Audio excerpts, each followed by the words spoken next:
It is the 200 level, Mike Carpenter in the basement studio, and joined via this fancy schmancy StreamYard application. Trevor Vallese is back. Welcome back, Trevor. Carp, I'm just enjoying the production level here as a producer. I love the template, the background, the intro. It's all good stuff. Thank you. Yeah, well, this is what summer vacations allow. Just the idle mind is sometimes the devil's playground, or you can put it to good use. And I didn't have a book to write, so um, we are here to talk about a football team that has high expectations. And when I compare and contrast that with our conversation last August, it is night and day because you actually went back and re-listened to last year's episode, right? I did. Starting about, I guess, August 1st, I get a hankering for more and more football-related content, Illinois-related content, the dog days of summer, as it were. I'm not quite back into the full swing of work stuff yet, so I'm going on long walks, and I just think, what am I going to listen to? And there was a day where I'd run out of Inquirer pods and press conferences to listen to, and nothing else was up. And I thought, you know what, I'm just going to go back and listen to what Carp and I said last year, sort of in preparation for this and sort of just to amuse myself. And I must say, I come with my tail between my legs a bit here, because I said they were going to go 5-7. I said that it was a massive problem that Luke Altmaier was not named a captain, and I said I had absolutely zero faith in the defense. So here we are. But you didn't eat your hat. That's true. That's true. I did not eat. I don't remember putting any specific hypothetical propositions out there about hat eating. But I was convinced that as many good things as that team had going for them last year, they had just as many bad, and that Illinois, being Illinois, was going to turn that into a 5-7 campaign. But I'm very happy to be half as wrong as it turned out to be. Yeah, I mean, it would have been the very Illini thing to do, and that's why last year I think was so refreshing and honestly joyous, because it was the complete antithesis of Illini football. And then on top of that, the reason I would mark this, and I'm not being hyperbolic, is my single favorite Illini football season in my life, more than Rose Bowl, more than Sugar Bowl, is each of those did have kind of flash in the pan undercurrents. And that's easy to say in hindsight, okay? Because trust me, after the Rose Bowl, people were pumped, and they were ranked around 20th or so the next year. But it was still Ron Zook. We all kind of knew that. So there's not that big, gigantic question mark. The good thing is we get to enter this conversation, Trevor, as I've heard Jeremy and Joey talking about the margins and how can Illinois improve upon those, or how can they avoid certain units on the field from regressing to the point of actually becoming a detriment.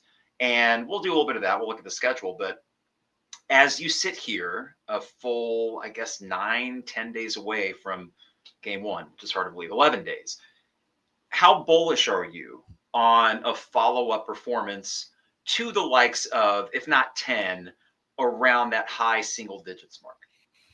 Yeah, I think you put that well, in that I'm not so that I'm super hyperbolically bullish as I am just calm, right? There's not a high level of unease about anything. And I think some of that is just to the credit, not even just going micro for every position group, there's not much unease, but just for Bret in general. I think he has earned that, I hate to say Underwood level, because obviously Brad had accumulated, a Big Ten tournament title and a Big Ten regular season title and things of that nature. But I think he has accumulated that cachet of, well, he'll figure it out. Like, that's sort of our default go-to reaction when something, they talk about, let's say Cole Rusk isn't quite back to 100%. Well, they'll figure it out. There's three other guys in that tight end room that, just like Tanner Arkin, who wasn't much of anybody, just like Tip Ryman, who wasn't much of anybody. Like, it seems like he's got this going to the point now where it is reminiscent to me, and not that we followed this heavily, but it is reminiscent to me of that Bret Bielema, like, Wisconsin sort of like factory. You know what I mean? Where it's just like, okay, you lose 3 of your 4 defensive linemen, let's say. Well, there's 3 more. And maybe they're not going to be as effective as your star player, but in the aggregate, they're going to make up for it. Well, you don't have a number 1 wide receiver, but you have 5 number 3 wide receivers. And in the aggregate, that makes up for it. And again, we can dive into concerns, but I think overall, there's just a level of like, okay, like, it's competent. He knows what he's doing.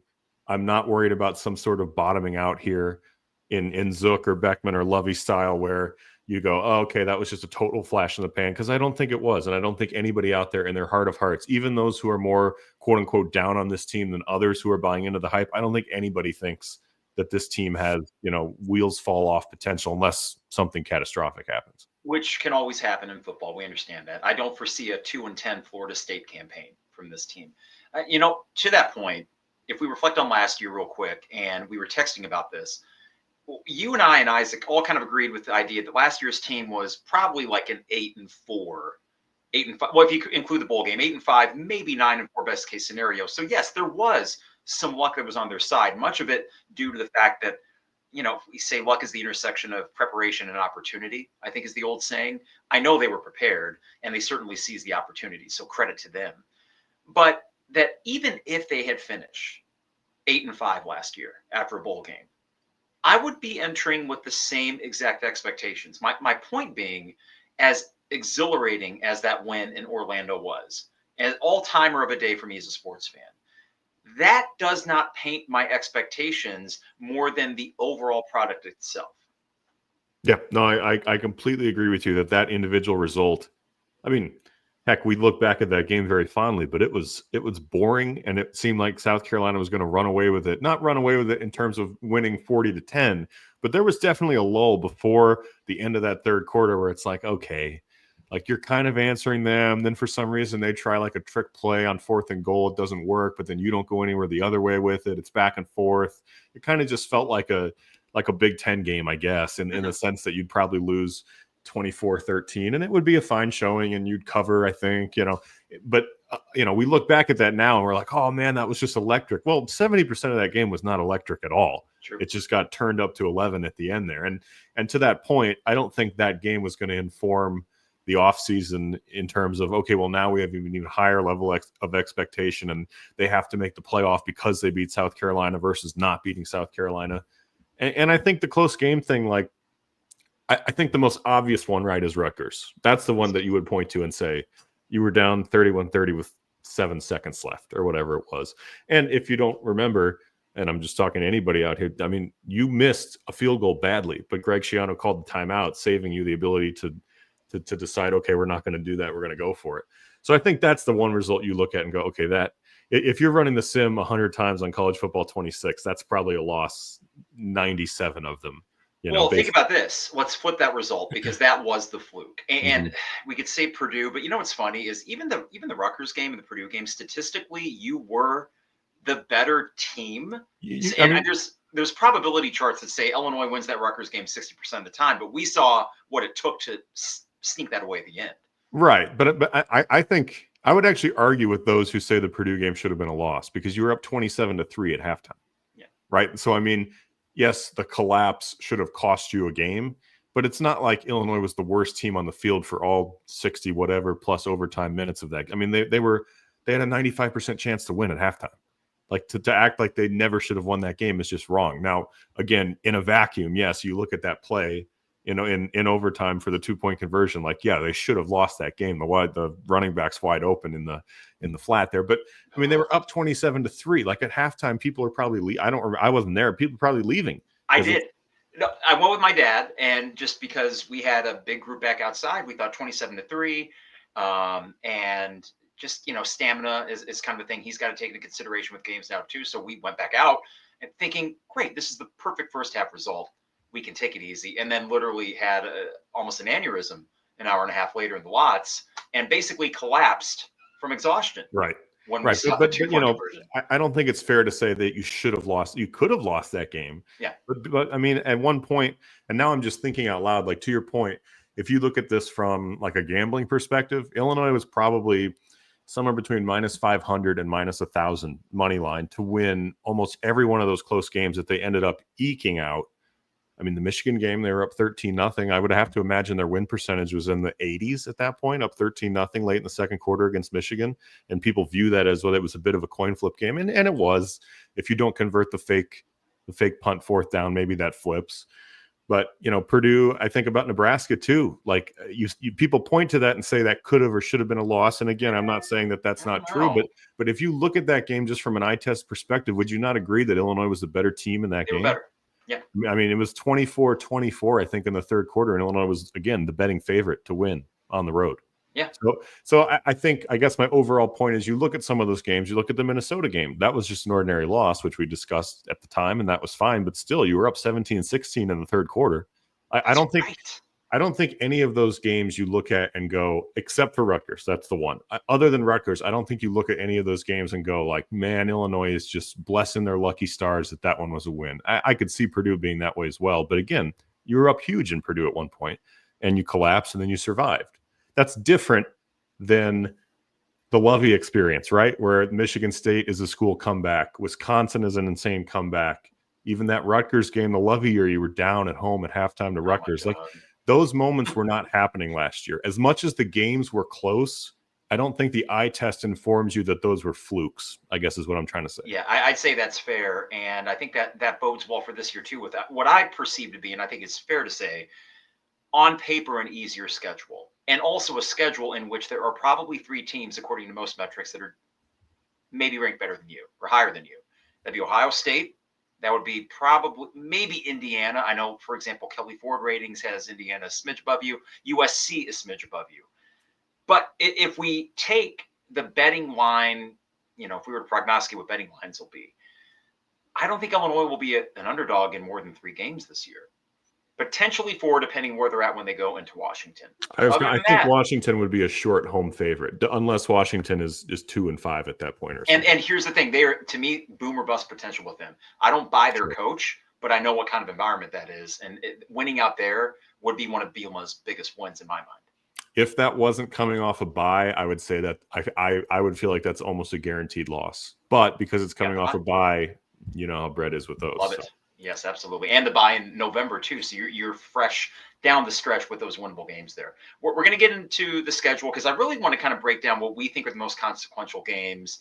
We'll do some predictive stuff and all of that. But before I get too far ahead of myself, I want to remind people that the 200 level is brought to you by Hamilton Walkers in downtown Champaign. Steak, seafood, and spirits. Got a dinner coming up there in the next month or so. They are our personal favorite place to eat in Champaign-Urbana, so we feel very lucky to have them on for a second year with the 200 level, whether it's an informal or formal date night, something like that, pre-game meal, just even getting a drink at their bar. I cannot recommend their old-fashioned enough. That's Hamilton Walkers in downtown Champaign. State Farm agent Brian Hansen, life, auto, home business, renters, you name it. Brian is my guy. Trevor, we did the website thing back in the day, right? BrianIsMyGuy.com. I love that website domain. I know it's your favorite domain name. I know you visit it daily just because you love that. I have it bookmarked right up there with all my resources. Yep. Sweet. Yeah. Brian's a great guy, big Illini fan, and I can vouch for him. Personally, he has been our insurance guy for, let's see here, 5 going on 6 years. And everything's great as far as when we need something, the communication is pretty much instantaneous with Brian and the staff.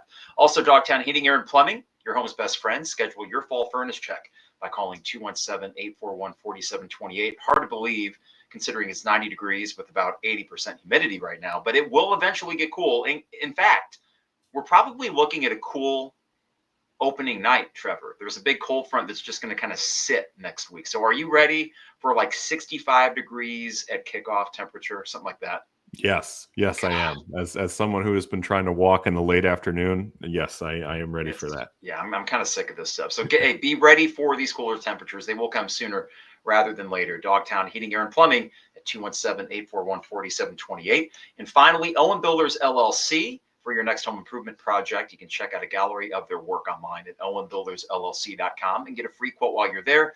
Luke and his staff, expert craftsmen, and their communication second to none when it comes to contracting work. And that is, again, owenbuildersllc.com. Champagne Showers Podcast Network, and appreciate you, the listeners and the viewers. We are live right now, Trevor, on Facebook, YouTube, and Twitter. I know Twitter is kind of a boon for live streaming, so I think the bulk of our audience from there right now. But I will let you all know that as you have comments or something you want to ask or chime in on, we can flash your comments on the screen here as they come in. So just type that into the chat window, and we'll get to those. All right. We look at this season ahead, Trevor, and I wanted to start with something I theorized with you and Isaac in our chat thread. I have, of course, I'm sure you have as well, been going through the Illini Inquirer position breakdowns with Jeremy and Joey. And I had this, eureka moment about the running game, thanks to the breakdown that they offered. I know that you and I have questions about the overall health or the fact that Caden Fagan and Aiden Lawfrey often have injuries and sometimes significant ones. But when you return an entire offensive line and on top of that have a deep tight end room with up to 4 potential plus blockers, I think what we're going to be looking at is a run-heavy offense, despite the fact your stud QB was the big name coming back. And to me, that gives me more encouragement heading into this season than any other facet. The fact that I think they will run the ball extremely well behind the line and the tight ends. Yeah, and I completely agree with you on that. I think football in general, the more you see it now, the more you see, and this isn't a knock on any running back in that room or anywhere, but I think you see that running backs are sort of not, I don't want to say replaceable because they're not, but like, you watch an NFL game, let's say, right? And the Bears starting running back goes down. Then the second string running back goes down. Then suddenly the third guy's in there who you've never heard of him, right? He looks like Tariq Cohen. He's sort of slippery, and he'll get you 80 all-purpose yards as long as the offensive line is doing their job and the quarterback knows what he's doing. And those two things we know are going to be true of this Illinois football team. So, I'm not minimizing what a Caden Fagan can bring. If he's healthy, I mean, he can just have a ridiculous year. I mean, I only know what I play in college football 26, but he can be a game breaker, I mean, he can just truck people over, and as long as he's not hurt, you just ride him. But like, I honestly believe that if for some reason there was a game where Fagan was limited and Lawfrey was out, I would have no qualms about Khalil Valentine getting 80 plus all-purpose yards against Rutgers at home, if that's something that needs to happen. And again, that's less a slight on the first or second string running back and more just a compliment to the room in general. And I think your point is correct. There's offensive line depth, and the offensive line is back. And while the tight end room isn't going to be one that, who was the Purdue tight end last year that's now in Ohio State? Oh boy, Max something. Max Clare, right? There we go. Yeah.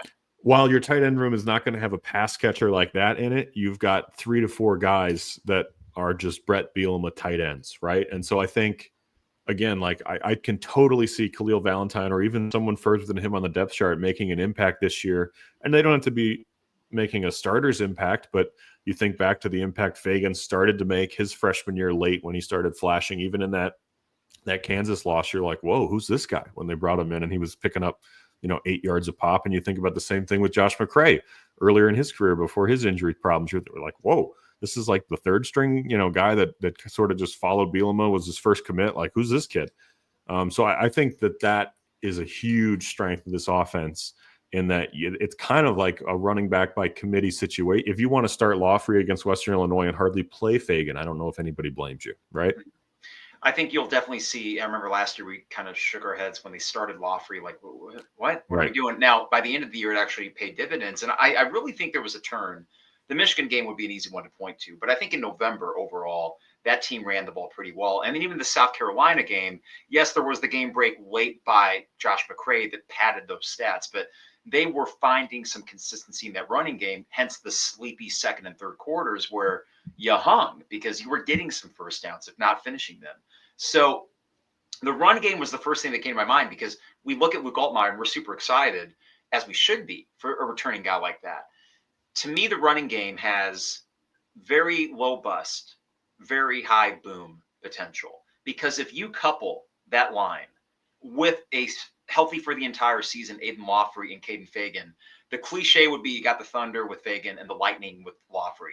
It kind of applies, because Lawfrey, if he gets space, can go. I know he got tackled. Was it at the one last year in the bowl game? Was it him, or was it Beatty on a reception? I don't even remember. It was right before McCray fumbled, right at the goal line. And I forget if it was Beatty on a reception or Lawfrey. Sorry that I mixed up the white guys that have the quickness. But no, Lawfrey, as we saw in the Northwestern game, most, obviously can have that ability to do that. But the holes were there in November and in the bowl game. And I just think that continuity, you cannot put a price tag on that. I know all these guys got paid, and they should, but you cannot put a price tag on the fact they've all played together for an entire year, and they're doing it again. And really, as long as, and this is sort of like a chicken or the egg thing, but as long as the wide receiving core adds something, right? It doesn't need to be the double vertical threat of Franklin and Bryant at any given time last year. But as long as you have to respect that enough, that's even more room wiggle room, I guess you'd say, for the running back room to have, because really the only downside to having 3 effective backs and a great offensive line is if you've literally shown an inability to throw the ball, right, more than 8 yards, because then they can sort of just load up the box and go from there. So as long as, and I don't believe that's going to be the case. I mean, you've got a great quarterback and you have enough there. We can talk about it, but you have enough there that I think you at least have to respect it and not just ignore it. So that only helps them more, right? Like I can very much envision, again, I'm going back to this, but I can envision a sort of Wisconsin Bret Bielema-ish thing where I couldn't name you a single wide receiver from Brett's 5 or 6 Wisconsin teams. Could you? I mean, I don't remember any of their names. But Russell Wilson, did he have a receiver? I don't know. He must have, but I don't know who it was. And I'm not, I'm speaking casually here. I'm sure there is someone from Wisconsin during his time there that became an NFL player that I'm not thinking of. But again, my point is just that as long as that room is respectable and serviceable, I think the running back room is licking their chops at what can be in front of them. And I think that that's a really, really cool thing to hand Barry Lunny too, who I think we all agreed knows what he's doing at the very least here. I think Lunny last year, there were moments in 2023 where I was concerned, and that goes without saying. The Nebraska game at home. But we discussed post Nebraska if he should be fired right then and there. 100%. It was funny. I'd had a preseason interview with him, and I felt really good after 2022 because I thought that he did a decent amount with, yes, a great running back, but it felt like they were efficient, though the numbers, I guess the pass efficiency was there, but still within the national rankings, they were like in the 70s or something like that in some of those. But I think the big turn that we saw last year was the ability to have game-breaking plays from the likes of a Pat Bryant or Zachary Franklin. You don't have those guys, and Pat Bryant will start for the Denver Broncos. He's that good. So, and kudos to him, one of my favorite guys to come through this program in recent history. What do you see from the receiving core? Like if you were to make a grand prediction as to the guy that emerges, the guy that comes out to me, not just because I really like playing with him on College Football 26. You and I have the same guy, but go ahead. Colin Dixon, right? Yeah. And I know Jeremy's on that train, and I would imagine he's getting, bugs in his ear from the staff, but I loved how he played in November and in the bowl game, and he's got the size. He blocks tremendously downfield, just like Pat Bryant and Zachary Franklin did. And I think he's got glue on his hands, and we just haven't really tapped into maybe game-breaking plays from him, but I think they could be there. I agree. I think if you, again, I'm going back to the video game because it's all we tangibly had to talk about with this team right now in terms of a representation of it. But this is the analysis people come to this program. That's right. Breaking down why the video game Illini mean the real Illini are going to win the Natty. If you squint at Colin Dixon in that game, you think it's Pat Bryant. I mean, really, it's true. I mean, he fits that role very well. And then I think you have like enough. Again, I'll say like by the aggregate, I think you have enough for that slot guy, whether it's for some reason in the game, Mario Sanders is like the starting slot receiver, no matter what I do with the depth chart. But whether that's last year, right? Whether that's good. Clement, right. Whether that's Beatty, Clement, whoever that may be. Like again, I think there's enough production combined there that you don't worry too much about that spot. Like it's kind of funny how we've gone from. I don't think anybody had vitriol towards Hank Beatty. More so, they probably just didn't even know who he was, more or less. But like, you do somewhat trust him now on a 3rd and 8, right? And on a slant or something. Like that's a guy that you think, okay, go to him. He'll just convert the first down. He's one of those guys that's like, again, you're not asking him for the 40-yard Hail Mary to win at Rutgers. But if it's 3rd and 5, like, okay, I feel pretty good throwing it to Hank Beatty. We'll see about Malik Elzy. I think he's sort of the person that takes this room from like a 6 out of 10 to an 8 out of 10, right? If he becomes a legit option. But I think Colin Dixon can definitely emerge. I'm with you there. And then I think there's enough guys in the aggregate to just be that speedy slot out type guy that I think Luke Altmaier really likes. It seems very apparent whether it's a running back or a wideout that Luke really likes having. And I wouldn't call it a safety valve, but he likes having those quick pitch slant screen type plays, quick hitters that can get them moving. And Lunny obviously likes that too. And I think they have that in spades, honestly, even if we don't necessarily know. I couldn't sit here with a gun to my head and tell you that's the one guy who's going to do it, but I could show you 3 guys and assume that one of those 3 guys is going to do it. Yeah, I would agree with that. I think that Hank Beatty was someone I'm glad you mentioned, because that crossing pattern in the bowl game and how shellacked he got on that hit and he held on to it in a crucial moment of that game. I like him as the sure-handed guy, despite maybe the lack of size for some of those short slants. But you could use a bigger-bodied guy like an LZ or a Dixon. Clement, maybe not the biggest of guys, but I think the production would tell you, can I pencil him in for 5, maybe 600 yards? I think if you've got the offense you think you will, sure. I could see that for sure. Uh, you know, whether or not Luke Altmaier is a 3,000-yard guy, which I don't think did he quite hit that last year? I don't know, because I got it pulled up here. I mean, God, he had what, 67 yards passing against Michigan? He had 2,800, so he almost got there. What was his TD to interception ratio? Let's see, 22-6.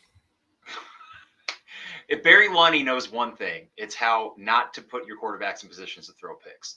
And if he just cuts down on the fumbles, then, I mean, my God, are you going to turn the ball over hardly at all, the way it looks? So to me, as I look at this offense, Trevor, I think that what they're going to do very well at is sustain drives and being able to punch it in, because if a Caden Fagan's healthy, I have no question about their ability to punch it into the red zone. And then I think that couples perfectly with what you hope to do on defense, which I think we would agree the secondary, they're going to be really good. The defensive line intrigues me because James Thompson is getting all these plaudits out of camp. And I can see why, because he was really good at Wisconsin as it was. If you have a defense that can play, let's say, 26 minutes a game, and you want to be aggressive and you want to send guys more, as opposed to last year, where I think out of necessity, because the run game wasn't all that great, they were sending, to our chagrin, 4 guys, often 3. And we're thinking, Aaron, what are you doing? Well, they were on the field a lot too. I think that could flip this year and really fundamentally change things for the defense.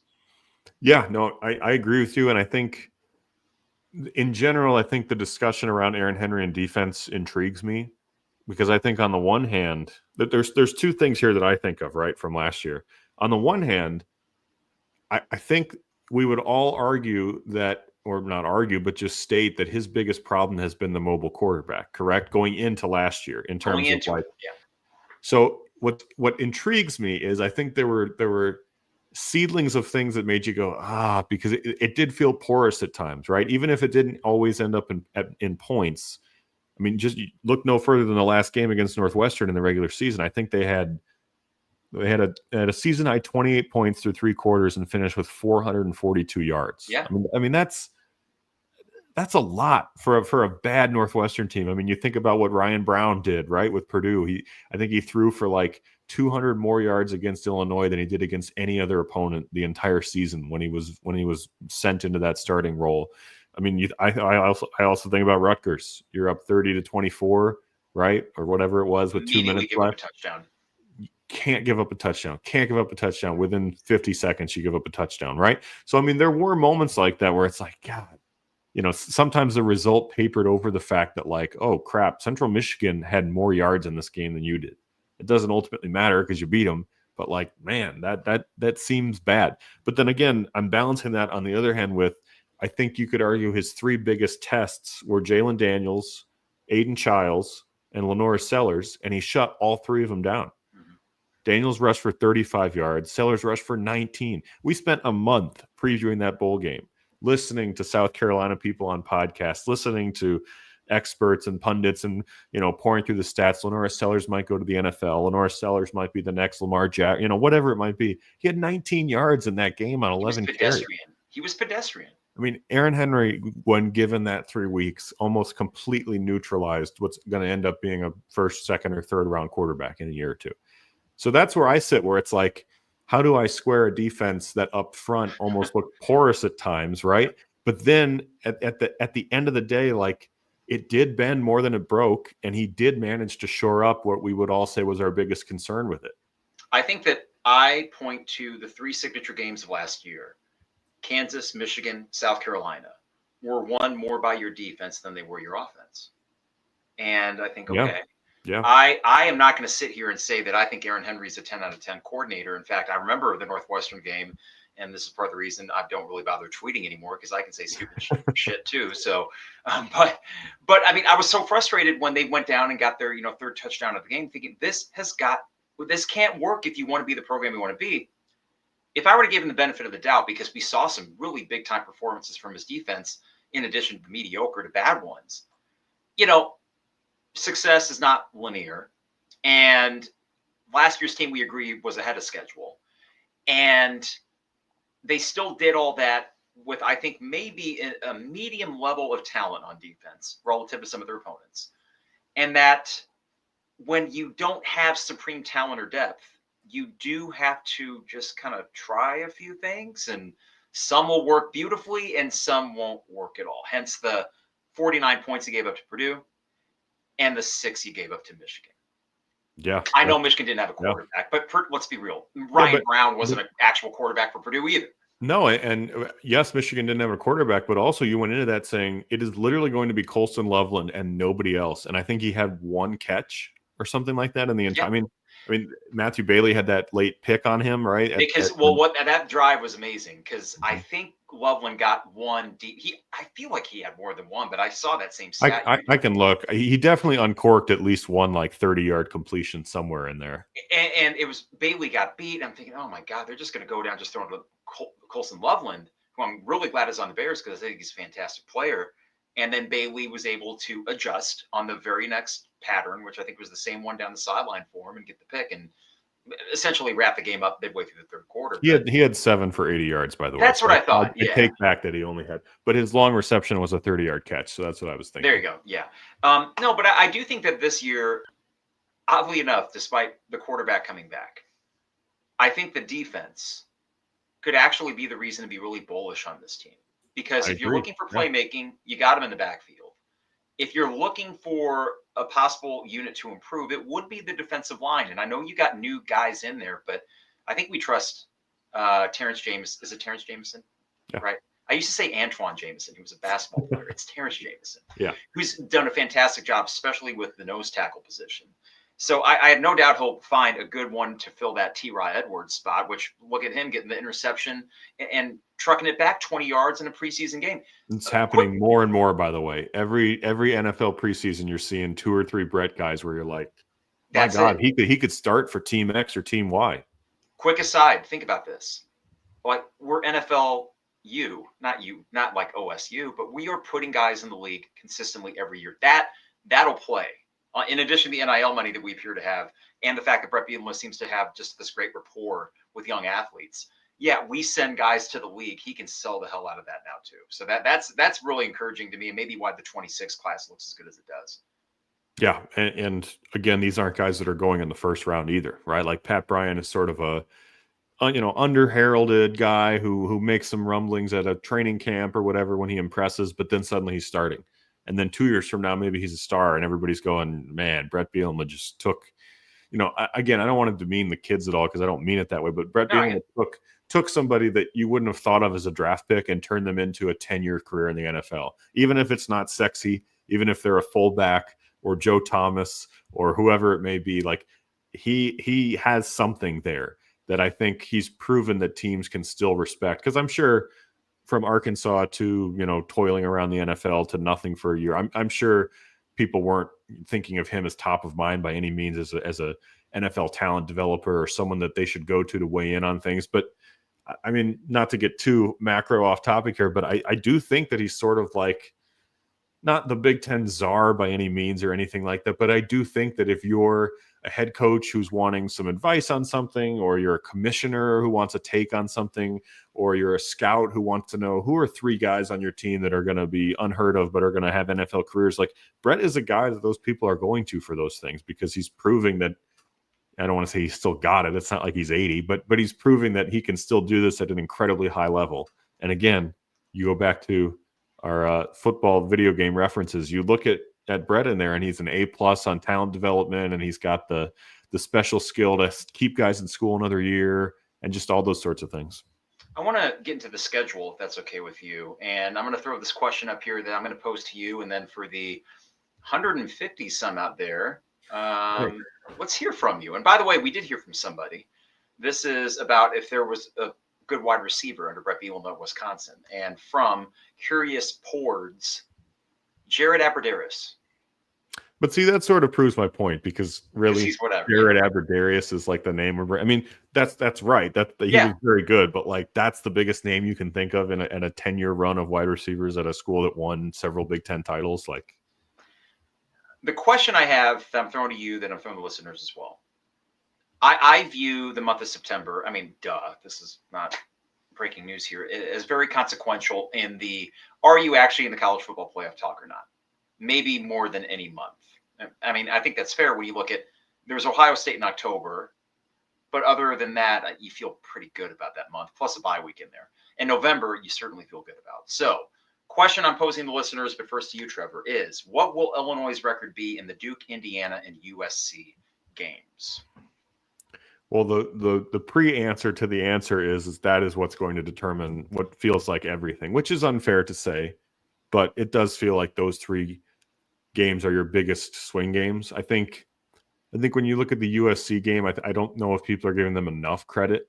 Yes, I would agree that Lincoln Riley is closer to a, I'm trying to think of another example, but he's closer to a James Franklin than he is like a savant who will be an NFL coach in a couple of years. I agree with that. But also he knows what he's doing and has far too much money. I mean, they basically, at least as I understand it, restructured everything at USC after that down year. I mean, they brought Dre Brown from Illinois, right? And they poached him and a bunch of other people, and they upped their collective by 6 times or something. And so that doesn't always translate to on the field talent. And if anything, I would think that Bret against a team full of blue chippers who probably are less developed is probably advantage Bret and that team. But I do think that people are going, well, USC isn't what they used to be. They'll be 6-6 again. It's not going to be a cakewalk. No, it'll be a difficult game. It is not. And I hate to just continually reference this and nothing else. I really do. But that was one game that I had to stop and quit when I was playing. It was like 27-10 USC in my game. And I'm like, what the hell is happening here? And what level are you playing at? Heisman. Oh, yeah, I'm still All-American. I mean, I don't blame you. Heisman's hard, but so I think you're onto some of the USC game, and the fact that we should not overlook that. Also, the fact you'll be coming off of a potentially emotional game at Indiana. To me, if you somehow split those two, it doesn't matter which one you get. You're going to be in a great position. But yeah, for those 3 overall, I'm going to go.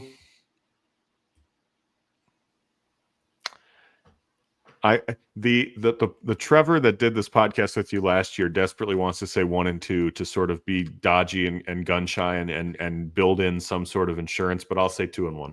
I agree. Yeah, and here's the thing: Duke is not going to be easy. However, I think you're just better. I mean, like, I know you wish they were Duke of 15 years ago or pre-David Cutcliffe. I don't trust Manny Diaz. I know he's got talent relative to what Duke normally does. I like the fact that you're playing early out there. So if there were such a thing as a great home crowd at Duke, do you think their basketball-loving fans really care to come out at noon, even if it is a big game? They'll be there, but I just don't think it's going to be some raucous thing you haven't already dealt with, like at Nebraska last year. No, I think Duke is more about it's your first test. It's an early kick on a different coast. Like that, I think I would be more concerned about Duke suddenly punching you in the mouth and you're like, whoa, what just happened? It's 14-0 Duke after the first quarter. Than I am concerned that Duke is just a better team than you, because I don't think they are. That would surprise me, but it could happen. I mean, if I think it's better than a coin flip chance that you win that game, but I don't think it's better than 65%. I don't know. I mean, I think you win 6 out of 10 times at Duke. I think if they came here, you'd win 8 out of 10. Yep. And sadly, you're going to find both of those out. I mean, we both agree that we'd rather play Little Sisters of the Poor or Texas A&M Corpus Christi. I don't really care. I'm honestly, Carp, I'm more fundamentally annoyed, and this is something we've also discussed. I'm more fundamentally annoyed at the fact that you picked the wrong Power 5 teams to play every single time. You scheduled Kansas when they were the worst freaking team, and then they were great by the time they played you. You scheduled Duke when they were a terrible team, and they're not going to be amazing, but Manny Diaz is a level above incompetent for sure, and he's a talent getter. And you scheduled Virginia when, and to be fair, that one wasn't, it was a disastrous road game and then pretty much a blowout home win. So that one doesn't feel as bad to me, but I'm more fundamentally annoyed at it than I am at actually having to play it. I just wonder though, even when you signed them and they were not great, why even play a bad Power 5 team? You weren't getting anything out of that either. I think it was just the image of playing someone on a major network that's better than playing Little Sisters of the Poor every week, but you could feel like you're still getting away with actually playing Little Sisters of the Poor because they're terrible, but it looks like it's a better win than that because it's a more of a name brand. But again, in this era, and I think even Josh would agree with this now, but that this was made 10 years ago. But in this era, I think Indiana's doing what you should be doing. Like, make fun of them all you want for canceling a future non-conference with Louisville or whatever it is that they did. Made the playoff. They can go with the template that worked for them. If they want to schedule Howard and Missouri State and somebody else every single year to create a soft landing at first, like, go for it. It doesn't matter until the CFP is in a place where that actually matters. Why not do that? Here's where there is a benefit to having this September stretch. If you win at Duke and if you win at Indiana, all of a sudden that USC game is putting you in the driver's seat, yes, for the college football playoffs, for a conversation of hosting the game. Because I think Illinois would have to probably go 11-2, 12-1 to get a bye. Right, because even the best case scenario, Indiana was still playing on the road at that point at Notre Dame. Yeah, so we could assume too that, let's say you win those games and you go into USC, that would be 4-0 at that point. 3-0. Yeah, you're 4-0. Western Illinois, Duke, Western Michigan, Indiana. I mean, that game is to me massive if you're going in. I mean, it's also massive if you're going in with a loss or two already because you kind of have to win. But if you're going into that game 4-0, I mean, you're talking about Big Ten title, right? Because the difference, Big Ten championship game appearance, I guess is what I should say, because you're getting Ohio State at home 2 weeks after that. So then if you're 5-0 and you get the team that is going to be competing directly with you on your home turf, like, it's a conversation to have. I'm not sure I would believe it. I'm not sure anyone in that building would genuinely believe they're going to go 11-1 and make a Big Ten title game. But like, that's the type of talk you're having if you're 5-0 at that point. You don't think in the building they think they're going to go 11-1 or 12-0? I think that I think sort of like Bret has copped to this a little bit. The whole, like, he was pushing hard that they should have been in the playoff last year, and it's like, okay, but when you shut your phone off at night and you lay your head on the pillow, like, you're probably right. Yeah. I think the same thing would happen if they were, maybe I'm wrong, but if they're 5-0, I think the talk would be, could they run the table? And I don't think they think they're going to run the table, because as much as we love everything Bret's doing, I think it's fair to say there's always been one clunker, right? And so we'll get to this portion in a minute, but like, you look at that November schedule and you go, oh, that's practically 4 home games in a way, and in Wisconsin may be terrible, but then it's true. But I can absolutely see a weird loss to Rutgers or Maryland. I can, because that's football. I know it's gross, but it's happened every year. Like, it's football, Well, we'll pick a clunker here in a bit. Okay, I think we both agree 2-1 in that September stretch. Yeah. And if that were the case, you would be entering the month of October 4-1. And I actually think that it's like it. I almost think it's more likely to go 2-0 on the road and lose to USC. That would be my kind of hot take on that. Interesting. Yeah, I see that argument. I think, to that point, I think that if you lose at Indiana, you lick your wounds and you will beat USC. Similarly, I think if you win at Indiana, that USC game is ripe for. Yep. However, I say that, and that would maybe be assuming like you lose to Duke, win at Indiana, lose to USC. Now, if you're 4-0 going against USC, I just don't see a loss. And here's the factor about USC. I could, but go ahead. Now, I get it. If you met in the middle, if you played the game in, I don't know, the panhandle of Oklahoma, and travel were not a consideration, I just truly, I think travel does play. That's why I hate the Washington game. I don't like. I think we're at UCLA is coming here next year, I think so. No, you're going to UCLA next year, I think. Oh, you're going there. Okay, I don't like it. I think we're going to lose that game. It's just, that's what it is. So I just think that is one factor that does help with USC. Part of me wishes. I can't decide if I'd rather play them later after Lincoln Riley is, struggling his way to 5-3 start and people are like, is this good enough? And then he's on the hot seat. Or if you would rather get them early before the talent that is there figures it out. I think we're probably perfectly placed. I think early. The only thing I would say is they go at Purdue a week before, so that they will have some. No, I know. I just mean in terms of the travel and all that. It's not like that's their first time getting sort of physically and time clock punched in the face by coming to a different. They'll have had a game of that nature under their belt before your game. But I think it's better to get them early than late. You don't trust Barry Odom's guys to beat him up a little bit. Is that what you're telling me? I do not. If we don't kick Purdue's ass this year, I will be perturbed. They are due for a thrashing. And I will give last year's game that the weirdness of Ryan Walters' last gasp. He went for it, and that was just, it was the weirdest, and it was the most exhausting win I've ever watched as a fan. I honestly had respect for him. Like, I understand why everyone was annoyed with that performance, but like, credit to him, man. Like he literally was just like playing a video game where he's like, you know what, F it. Just throw the guy in there who can run, who's never done anything before. We're going to go for 2 in the win. Like, of course you do. Of course, we were all annoyed, right? When they're lying and you're like, oh my God, they're going for the win. But of course you go for the win. What do you have to lose? You're 1-5 at that point or whatever it was. So really, I it's easy to say after a win in that moment, but I walked away from that being like, look, Brian Walters just let it hang, man. Like, it didn't work, but he tried. You know what I actually, real quick, will chalk up to that weird performance? Weren't you just at Penn State the week before? Let's see here. I think the way it went is you won in Nebraska, you lost to Penn State. At that point, you were 4-1. But there was a bye. But a bye before Purdue? Yeah. What in the hell? Yep. That was, I think maybe, as much as I love Bret, I think that there was one guy. I'm more than a Luke Fickle that got under his skin. It's Ryan Walters. I'm just dismissing that because, again, you were up 27-3 at halftime. Every bit of that screamed, oh, they're prepared. They came out ready to play. Like, something just happened in the second half, and I'm willing to just crumple it up and throw it away and not think about it. Gambling shenanigans? No. No, there's guys getting in trouble for that right now, so we're totally. I mean, but honestly though, like the Penn State game, you could have won that. I mean, it was what, 14-7, and you were driving, right? When you fumbled on the snafu happened, like you came out in, yes, it was stupid, the whiteout, not whiteout energy, and immediately scored on them. I mean, it was just a well orchestrated drive right down the field, and it was 7-0, and you're like, shit, like, what's happening here? But I don't ever feel like that game the wheels came off. Do you? Like, I feel like you lost that game. But at no point did I think like, all right, well, that was a nice run, and now Penn State just blitzed you.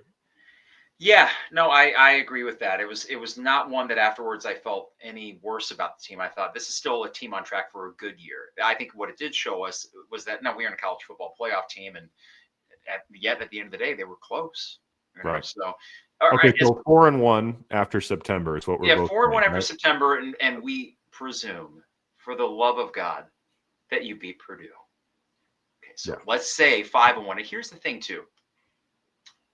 If you were 4-2 entering Ohio State, I'm just trying to figure out, like, if we assume Ohio State's a loss, and I don't want to go that far, even though I understand that I don't either.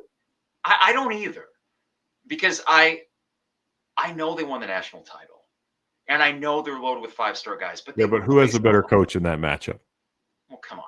I mean, Bret Bielema would not have lost to freaking Michigan at home last year if he had Ohio State's roster. I wouldn't think.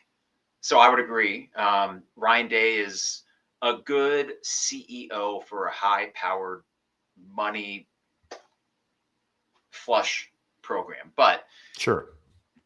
Okay, so let's do this real quick. What percentage chance do you put at beating Ohio State? I mean, I'm being coy. I don't actually think they're going to win that game, but I think there's a 25 to 30% chance. Yeah, I'd say 20. I think you play that game at home 5 times with the juice and potentially like a game day atmosphere. I could see you winning one of them, maybe 2 of them.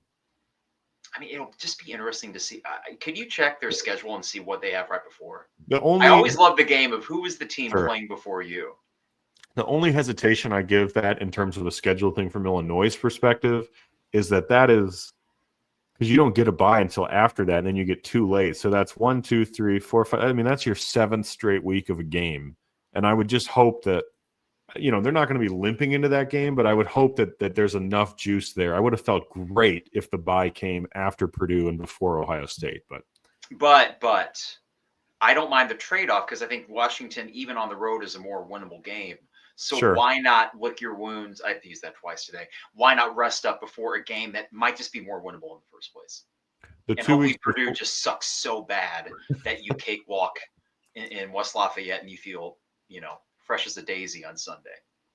the 2 games before Illinois for Ohio State are at Washington, Okay. not easy, and then versus Minnesota, probably a win. PJ Flex teams can put you out of sorts sometimes. They can make you sweat a little bit and then make that home game in Columbus a little sleepier of an affair than you'd think. I don't know. I think you said 20%. I'd say between 20 and 30, maybe between 15 and 25, if we're being real. So that's I honestly think, and maybe I'm biased and incorrect here, and I'm going too far on what Bret has done already, and we need to calm down. But I honestly think that some teams dread playing here. Am I wrong? Maybe I'm totally wrong, but it's not because it's mind-numbingly loud or anything. But I think there's something just weird, whether it's like the wind or I don't even know how to put my finger on it. But I get it. I can think of so many games where an Iowa, a Penn State, a whoever has been coming in here, even when Illinois hasn't been any good, and it's just weird. Like there's a tornado delay, and then there's like a weird video playing on the board, and then the wind is whipping all these different directions. And if I were an Ohio State player in that moment, I'd be like, I don't want to go there. Like that just seems like it could be they're just annoying enough to be a thorn in our side when I would prefer they not be. This is the beautiful thing about being in the position Illinois is in this year. It doesn't matter what the preseason plaudits are. They're still Illinois. Right. Ohio State's not going to be up for that game like they would others. They just aren't. How can you're a 5-star kid that played at IMG Academy or something, and you're thinking, I play Texas. I'm going to play Penn State. I'm going to play Michigan. Illinois, who gives a crap? They cannot. You cannot conjure up emotion for a game that isn't there. One team on that field will have more emotion than the other. Because for Illinois, this is the Super Bowl. And honestly, Trevor, the more I think about it, thank goodness you have a bye week after it. Thank goodness, regardless of the result, because you would lose the next game. If Washington were right after Ohio State, you would lose that game. Period. Yes. So I actually, the more I'm talking myself into this here, but no, I think that you're right about there's a weirdness to Memorial Stadium. Finally, the bounces have started to kind of go Illinois' way at that field. And yeah, I mean, it could be disorienting, I think, for a team that is used to playing in front of a horseshoe that fits 100,000 people to all of a sudden be in this otherwise like somewhat confined 60,000 capacity place that's really tall and can be loud. That's a wind tunnel. Mm-hmm. And yeah, I see that. It feels like playing like, I don't know what the right comp is, but like it feels like playing at like Iowa basketball when they're not great. And it's just like, this is just weird. Like it's like a pit. It's getting loud. Fran's yelling. Like, can we just get out of here? Like, I feel like that is sort of the vibe that Illinois, through their success, can now give off to bigger teams. Can we just not do this? Like the punt went negative 10 yards. Like it's raining and now it's snowing. Now it's not raining. Now the sun's out. Like I don't know. I think there's enough weirdness there that you can capture that on your side. And now we've said this before and it's gone horribly wrong. So talking out of both sides of my mouth there, but I foresee, my gut instinct, and I think you and I both rely on gut instinct a lot as a fan. My gut instinct does not look at that game and just go, okay, forget it. Like, just, move on. You play that damn game and you see what happens. I'm going to put this comment up here from Curious Pords. I love the name. And this will launch us into a conversation about a possible clunker. 2 low-key games that scare me at Washington and the ghost of Ryan Walters. And if Fickle and Wisconsin are playing and coaching for a bowl/job. So let's talk, Trevor, before we kind of make prognostications here. If there is a clunker, and that would be a game that Illinois is favored in and potentially favored in by more than a score, like, 10 points or something like that. Maybe not the 17.5 that it was Michigan State 3 years ago, which was a ridiculous spread, but what's the clunker in your mind? I don't think Washington is the clunker because I feel that as a loss more than a win anyways, if that makes sense. I don't think it would qualify as a clunker, no. I don't think going on the West Coast to potentially a game where you're not favored. Maybe you will be depending on your record at that point. But even if you are, I would have to imagine it's like 3.5. Like you're not. I don't think unless Washington has a disastrous start and you have a perfect start, I don't think you're walking into that game like a 10-point favorite. Maybe so, but I don't think. No, I think at most you're like 6.5 if you're red hot, and they're around 500. I just don't think Vegas is going to love a Midwest team going out west and vice versa. No. Now, Washington the week before plays at the Big House in Michigan. Then they get you at home. Then they play at Wisconsin. So you're sort of a weird sandwich and home game for them, whereas the week before you're on a bye. So I do like the sort of, peripheral circumstances of that game. But I don't view that as a clunker because I'm not going into that game thinking of it as a near must win. Well, not a must win, but an obvious win. The clunker comes somewhere in the month of November. I don't think the clunker is Purdue. I don't think it's possible to have a clunker against one of those first few teams, knock on wood, at home. Losing at Duke or Indiana would not be a clunker unless you lost badly. The clunker comes Rutgers, Maryland, or Northwestern at home. You lose at Wisconsin. I don't really consider that a clunker unless Wisconsin is terrible at that point. If I had to point to one, I would just say probably Maryland at home. I don't know why. I go Rutgers only because I think I know what Schiano is, and I think you were better, more talent than they were last year. And they just lull you to sleep. And they maybe can you're do right. Weird things. You might be right about that. Yeah. I think you beat Maryland by like 5 scores. Okay. All right. I'm with you on that. Heaven. I mean, listen, I've seen the Ron Zook, Mike Loxley like coaching tree. It's not good. What tree? It's not good. And kudos to Loxley for not being bad, but there's just no reason to have a lot of faith in what he does. Right. And I'm with you on that. And that's actually I'm with you because Maryland comes after your second bye. So you're not losing that game at home. You should have, by the way. Brett should be 2-0 against them. Yeah, and Maryland teams that were better than you both times. Yeah, that first year was it like a clock management snafu? It was a Friday night home game. His first year. You punted it on a 4th and 1 when you could have just converted the first down, I think, and almost iced the game. Yeah. Okay. That man. This close to 4 straight bowl games. Now, regardless, I hope that after this year, Trevor, the ghost of the 5 and 7 seasons are long forgotten about. So that leads me to this question. What do you think ultimately will be the record for this team in the regular season? Because, and then if you pick a certain record, we could say, well, if they're the Big Ten title game, what do they do? Or if they make the college football playoff. But gut says your regular season record is what? I'm just going to vocally run through this with my gut so I can organize myself out loud. Western Illinois is an easy win. I think Duke is a close win that you close out in the fourth quarter, ends up being 10 points, but it felt close the whole way. Sure. Western Michigan's an easy win. I honestly believe that Indiana is a win. I think Indiana's good, but I think you are better, if not just on par with them. And I don't know. I just think you win that game. I am there for that game. Got the tickets through Illinois ticket office. I think the Nebraska game last year is the perfect preparation for what you're probably going to face on a jacked, super pumped Indiana game. They'll be playing their first legit team. Well, that's the other thing is Old Dominion, Kennesaw, Indiana State.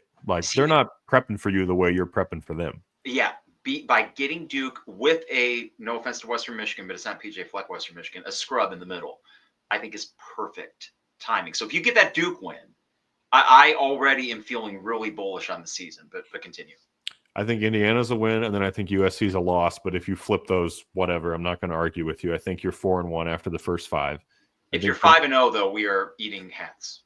If we're 5-0, you better go to Purdue too while you're at it on your Indiana trips there. I think I will. Yeah, it's an easy trip. So I say you're 4-1 and you're 5-1 after Purdue. I don't promise it to be the blowout that we have. We have twice declared, this is going to be, first year it's the revenge narrative against Ryan Walters. You don't even win the game. Second year it's, now it's the revenge for losing the game and you barely hang on to win the game. So I'm not going to make any proclamations that they're going to go in there and win by 40, but I do think they win that game. I would hope to God they do. Yeah. 5-1. Now you've got me doing this silly schedule thing. What's Purdue got before you? See, Purdue's 2 weeks before you are USC at home and at Notre Dame. That's tough. But didn't you play them the week after Notre Dame last year? No, they played Notre Dame early in the year. So yeah. No. Okay. Yeah. And Notre Dame, they can bruise the way Marcus Freeman has them running. They can leave you a little bit bruised. And there's no depth at Purdue. They don't have no. So that's 5-1. I think ultimately Ohio State becomes a loss, but man, I'd love to be feeling myself enough to think that there's a good chance that flips the other way. So I'll say 5-2 heading into your bye. Okay.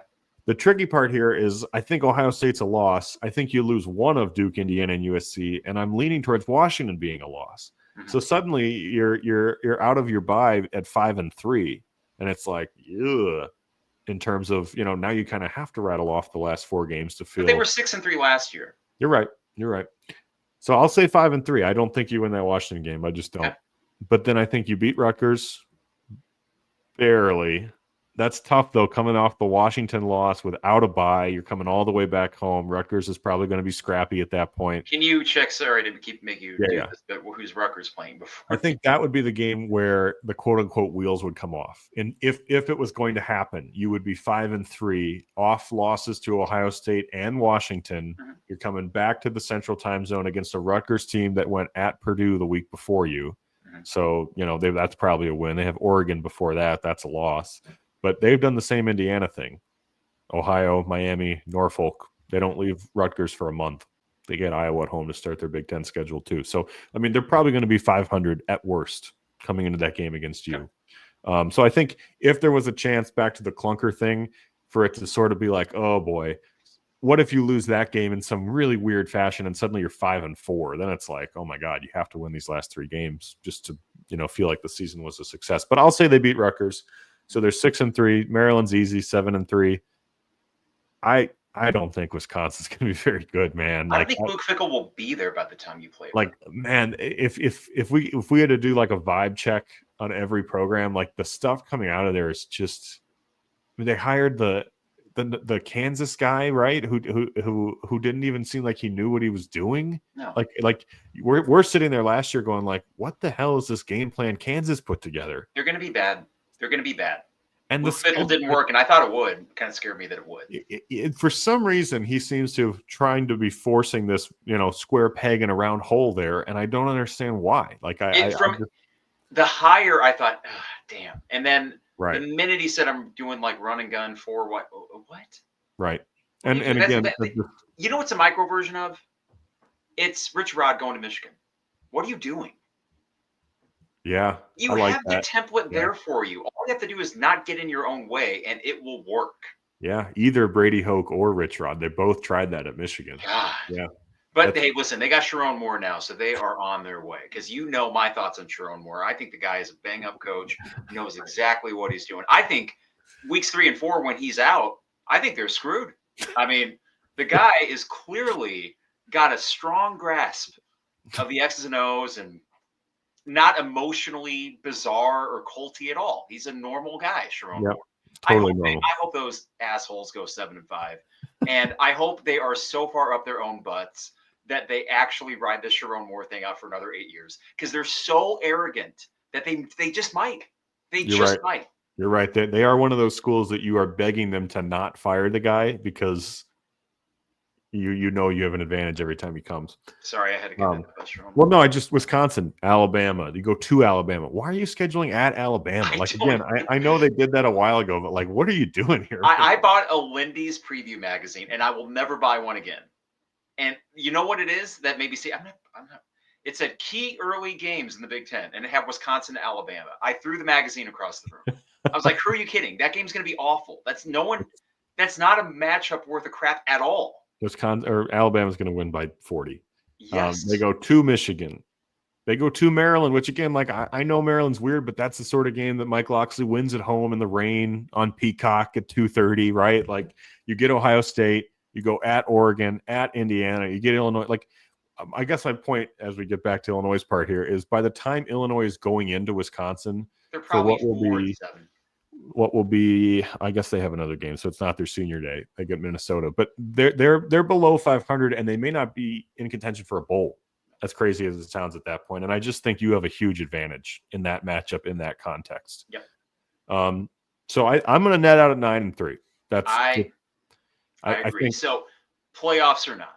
At that point, probably on the outside looking in. No, I think you're on the outside looking in, and I think Brett's doing his damnedest, PR job in those final weeks to pull out the 5 or 6 stats that you're better than the few SEC schools that are ahead of you at. And I don't think there's anything wrong with that. I mean, we can talk about that for a second here, but like 9-3 is, it's crazy that we're even sitting here, and I feel the need to qualify the sentence 9-3 is a good year, but maybe it's not your ultimate goal, right? Like, it just feels weird to even have to say that. And 9-3 with a win against Ohio State. Does that get you in the playoff? I think it does. Probably. Yep. Because if you're 9-3 without that win, the argument against Illinois versus whatever, SEC school and otherwise are with you is that they don't have that marquee win. Because that's what it would, if you're 9-3 with losses to USC, Ohio State, and then a blemish at Washington, yep, there's not enough beef on the rest of that schedule to get you in over a team that has, 4 top 20 wins or whatever it's going to end up being. Yeah. That's just something that was going through my mind, and I could see that happening. I agree with 9-3 netting you out. I think the interesting thing would be what bowl game that land you in, and also what would make this a little bit different than the Citrus Bowl, where you were a team that was younger and on the way up, is I do think there'd be quite a few opt-outs, and I would understand why there would be a lot of opt-outs. Yep. So I do think that I was really happy to be at that Citrus Bowl because it did feel like a once lightning in a bottle type of old school bowl game experience where both teams were totally invested, with a few a few major exceptions, and that it felt lively in a way that others might not be. So if you're 9-3 and you go back to Tampa, am I going to punch a ticket down there? Maybe not this time, but I would be content. I'd be very happy. And I think the one thing I want to caution Illini fans with is don't be disappointed if they match last year's regular season win total and think that, well, we missed our win. You could argue that there's a window to do something this year, and I would agree with you. But I think if we are buying into Bret Bielema's tenure here in the way that most Illini fans are, this isn't a one-shot deal to have the 10-2 regular season and make a playoff, which will likely be expanded in the next couple of years in the first place. Right. So I don't think this is Illinois. If Bret Bielema's here for 15 years, I don't think this is the one shot for him to do it. But I understand why there's a little bit of antsiness to make hay now. Sure. And I completely understand anyone who says, that was a disappointment. Now you're losing probably 5 stud players, including your quarterback. And where does it go from there? I'm not going to be that. I think it's a tiresome exercise to worry in a projectionist way like that going forward. Right. I mean, it's silly for me to spend my time after a 9-3 season going, well, what if they don't land another great transfer quarterback and that was it? And by 2029, I'm a disappointed fan. Well, why worry about that now? You just went 9-3, right? Like, It's not the time for that. I understand anybody who would say, they missed an opportunity. They probably did. But, man, you're asking for so much, and there's such little margin of error if you want to get into the playoff, especially with this schedule. Because, again, the reason why people are talking about it in the first place is that this is a doable, manageable schedule for Illinois, where some of your biggest games are at home and the back half is much lighter than most teams are playing their back half.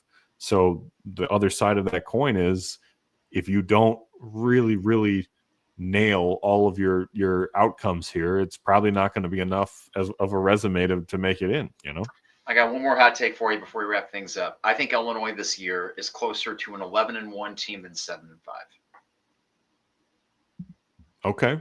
I don't think either is likely, but if I were doing the law of averages thing, right? And what I mean to make that point is I don't think they're going to go 11-1. I certainly don't think they're going to go 7-5. I know that injuries can play a role here, but if we're saying all things are equal, which we do with predictions before the season for any team, and we don't factor injuries in, then I think that this team would have a slightly better chance of going 11-1 than 7-5. I agree. I agree with that. And I don't. And what a world to live in where we could say. Right. And not sound completely insane. I just want to caution fans back to what we were just talking about. Like, I think that people will view it as a disappointment how do I put it? If the reason why you don't make the playoff is some sort of a clunker late, say you beat Ohio State, but then you lose to Rutgers, right? I mean, I know it sounds crazy, but just say it. I know people's reaction to that coming away from a 9-3 season was, my God, if you just beaten Rutgers, that over and over again, right? That will be the sentiment. If you just beat Rutgers, you would have made the playoff. That would suck. And it would suck. And I'm not telling anyone how to fan, and I'm not saying that wouldn't be like a brutal 10-day stretches, you're sitting there deciding whether or not you even want to watch the CFP because you're so bummed that they could have been in it. Like, I'm not denying anybody the right to feel bad about that, but I don't want anyone to think, and I don't think they will, but I don't want anyone to come away thinking, oh, there goes Illinois again, right? The expectation goes up and they don't deliver. Like, in no world is Illinois following up a 10-win season with even an 8 or 9-win season classic Illinois. Like, in no way is that them falling back down to the pack and, oh, they, Lucy pulled the football out from under us again. Like, no, you just went 8, you went 10-3 followed by 9-3, let's say, or 9-4, whatever it would be. Like, that's fine. Of course it's disappointing in the moment. Of course we will all be disappointed if they just barely miss out because of some random fluke loss. But that doesn't mean that you have now regressed back to where you were 3 or 4 years ago. Like, it just doesn't. Good point. I also think, too, sometimes it's not necessarily the games you win, but the games you don't lose. So what made last year a really fun, kind of breezy season is the one, loss would have been Minnesota. And at the end of the day, they were probably your equals in talent. And PJ Fleck runs a solid program, and it just wasn't your day. And I remember leaving, and we texted about it like, oh, that was just a pedestrian loss. Right. That's kind of, there's nothing weird about it. They just played a little bit better than you, and they won by a score. And oh well, and happen, that was refreshing in a weird way. So I think that this year you make a good point about it's the games that it's when you win them. It's avoiding a loss that would potentially taint what you've accomplished in the first 9 or 10 weeks. And I'm excited to get this thing going. I think we're both optimistic. I think we're both also happy if they are successful minus a playoff appearance. But last thing I got for you is the dream. The dream to me isn't necessarily winning the college football playoff, because to do so, it's not going to happen. I'm sorry. You would need at least 2 miracle wins in order to do that, if we're being real about it. The dream to me is this. It's December 13th. It's 7:00. I pack up my CRV in lot 31. Start walking towards the stadium. Longer line than usual. 7:30 kick. It's a little chill in the air, but it's unseasonably warm, so it's not that bad out. No snow or anything. And Illinois is about to take on Arizona State in a college football playoff opening round game in Champaign. That is my dream. Yep, I completely agree with you. I don't think it's – I mean, it sounds funny because you're saying the word dream. So, of course, it's like someone saying, what's the best case scenario? Well, the best case scenario is you go 12-0 and you win the whole thing, like, obviously. But I don't think it's right to say the dream is to win a college football playoff title. Like, I just don't – to your point, like, the number of things that would have to break your way in that scenario are almost unfathomable. To have a home playoff game would be – I mean, that's just one of those things. Like, I'm calling out of work. I don't care what college basketball games are on that day. Like, I have to go. Like, if it's $500, I don't care. Like, that's just something you have to be there for. That truly, I completely and wholeheartedly agree with you. That would be a dream. It really so would. In a way, like, it's what if we actually got to a point where they're like 10-0? It's like, guys, you might want to just slip one of these last couple so we can get that home game.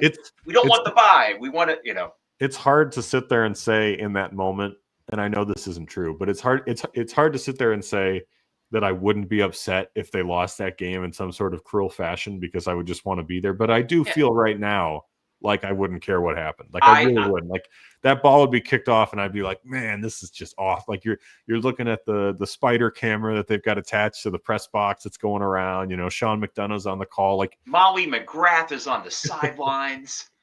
I would obviously be very disappointed if they lost that game, but it would take a hell of a loss for me to walk out of there just being like, gosh, No, and if they won, it would, whatever happened at like the Fiesta Bowl or something the next week against, or 14 days later against the Longhorns, I would probably put on a smoking jacket and wear some slippers, trudge out to the garage, put some space heaters on, sit back and say, it's been a great year. I've had a great time, and oh man, it's 28-3. Yeah, well, I mean, who cares? Right. I mean, this is the thing.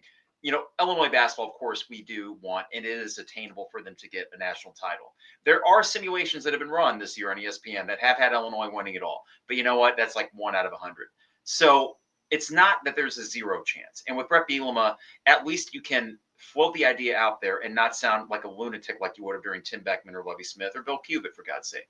But that's the dream, man. Home playoff game, and it is attainable because a 10-2 Illini team does not get a bye, I don't think, in a college football playoff. I don't think they get that benefit of the doubt, and you know what? That's okay with me.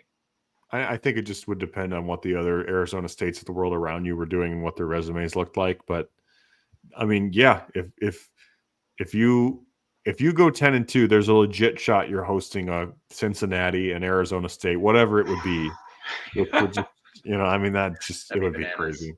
Unbelievable. Crazy. Hey, appreciate all those. I think this is tongue in cheek. Pretty negative, Mikey. Go on. That's the thing. I mean, I do feel weird. I do feel weird sitting here with you after years of feeling very, not jaded, but just trying to be grounded in realism, saying 5-7's likely. Maybe they get to 6-6. I do feel weird going through this and being like, yep, 9-3. But that's honestly how I feel about it. I mean, it really is. It's not forced enthusiasm. It's not the week before getting uber excited, like daring to dream like you and Lon would. It's not that. It's genuinely how I feel looking at that schedule. 100%. I think that the coaching staff, the returning talent, the continuity on the coaching staff and on the roster, and the schedule and the breaks that you got from that, they all line up to nothing that we're saying is 11-1 or even 10-2. But I do think 9-3 is reasonable. If I were a betting man, and what is the over/under? Is the over/under 8.5 in Vegas? I thought it was 7, which I thought was crazy. 7.5. But well, sometimes Vegas knows. But also keep in mind, Bret Bielema's teams typically outperform the spread. So I don't know what I would have to do this research. Whatever he is against the spread here is incredible, given the talent and the stuff he was working with the first few years. Like he's amazing at when they lose, they barely lose. Right? I can only think of the Virginia game as the road one as a game where you're like, my God, what a stinker. Yeah, God, I mean. There was the loss at home to Michigan State where they kind of controlled the game. That was maybe the most disappointing.